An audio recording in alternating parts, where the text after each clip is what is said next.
you're screwed both ways. That's one of the things that's so nice about being deeply pessimistic. It's so freeing, because one of the things, well, it's very frequent. It's such a relief. And it's really a useful habit to develop, is sometimes, no matter what you do, you're in trouble.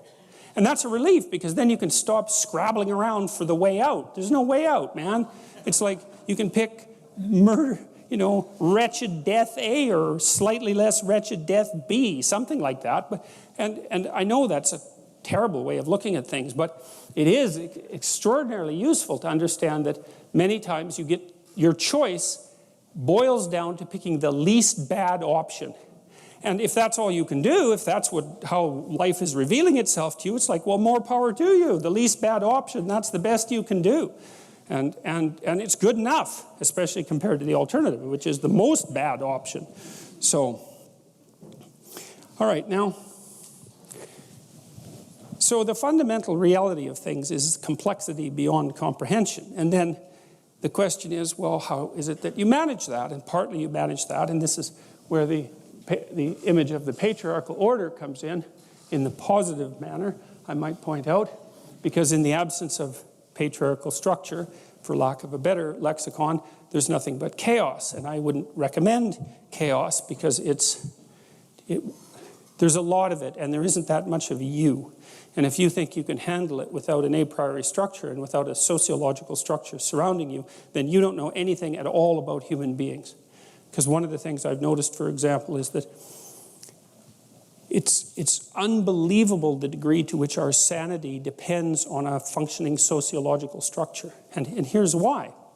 Well, first of all, you kind of need to know what to do every day. You have to have a routine, because you're an animal, and if you have a dog or a cat, dogs are a really good example of this. Dogs like routine. They like to be walked the number of times a day that they're supposed to be walked, and they get quite sick very rapidly if you don't routinize their days. Children are exactly the same way. Now, you can overdo it, right? But still, you need to know approximately when you should get up. It should be approximately the same every day. You need to know approximately when you're going to eat. You need to know what you're going to eat. You need to know who you're going to eat with. You need to know where to buy your food. It's like 80% of your life, 70% of your life, something like that, consists of those things that you do every single day, that you repeat.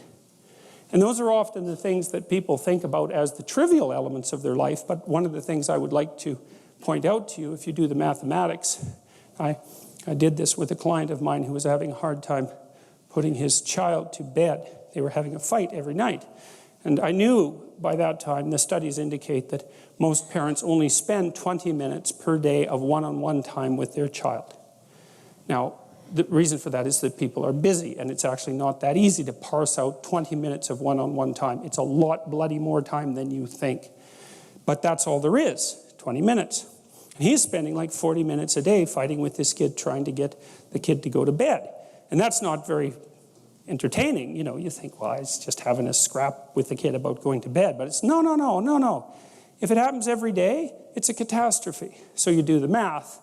So we'll say 5 hours a week for the sake of argument, just to keep it simple. It's 20 hours a month. It's 240 hours a year. That's 6 40-hour work weeks. So that guy was basically spending a month and a half of work weeks doing absolutely nothing but having a wretched time fighting with his son, trying to get him to go to bed. Horrible, right? That's just way too much time to spend doing something like that if you want to actually have a positive relationship with someone, because it's just too punishing. And so you need structure, you need predictability, and you need more of it than you think, just to keep you sane. Now, if you're lucky, and maybe a bit odd, you can deviate 5% from the norm, or 10% from the norm, or something like that, carefully and cautiously, as long as the rest of you is all well ordered in a normative manner. You might be able to get away with that, and you might be able to sustain it across time, and people might be able to tolerate you if you do it, or maybe you'll get really lucky and you happen to be creative but reasonably well put together, and people will actually be happy that there's something idiosyncratic and unique about you.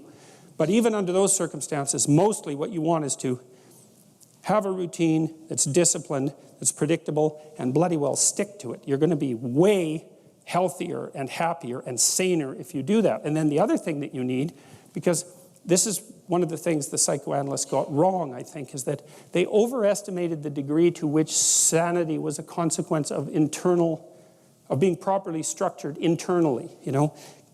Because from the psychoanalytic point of view, you're sort of an ego, and that ego is inside you. And of course, it rests on an unconscious structure. But the purpose of psychoanalysis is to sort out that unconscious structure and the ego on top of it, and to make you a fully functioning and autonomous individual.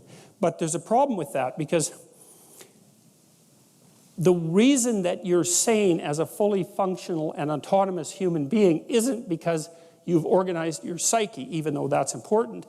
The reason that you're sane, if you have a well-organized unconscious and ego, is because other people can tolerate having you around for reasonably extensive periods of time, and will cuff you across the back of the head every time you do something so stupid that people will dislike you permanently if you continue.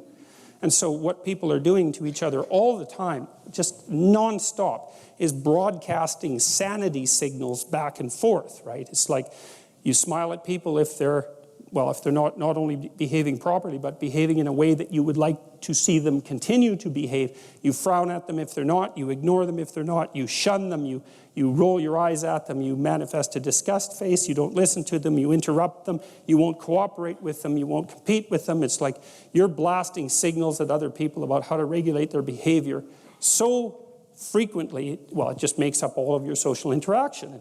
That's why we face each other, and we have emotional displays on our face, and we're looking at each other's eyes, and we know as much as we can about what's going on with each other, given that we don't have immediate access to the contents of their consciousness. And so partly what you're doing with your routine is establishing yourself as a credible, reliable, trustworthy, potentially interesting human being who isn't going to do anything too erratic at any moment.